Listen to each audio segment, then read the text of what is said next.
అధికారిక చిహ్నం. ఎక్కడైనా ఏ రాష్ట్రంలో అయినా ఏ దేశంలో అయినా ఈ ప్రపంచంలో రాచరిక వ్యవస్థను కాదని ప్రజాస్వామిక పాలన ఉండాలని వేలాది లక్షలాది మంది పోరాట యోధులై యుద్ధంలో ముందు భాగాన నిలబడి రక్తం చిందించి నేల కొరిగి ప్రజాస్వామిక పరిపాలనను సాధించుకున్నారు.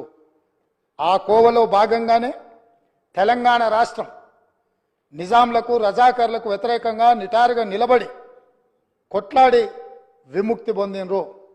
ఇదే కాదు, ఆనాడు కాకతీయ సామ్రాజ్యానికి వ్యతిరేకంగా సమ్మక్క సారలక్క వీళ్ళందరూ పోరాటం చేసి పన్ను కట్టమంటే పన్ను కట్టమని తిరగబడి త్యాగాలు చేసిన సమ్మక్క సారలమ్మ జాతర మనం ఈరోజు ఆదివాసి బిడ్డలు జంపన్న వాగులో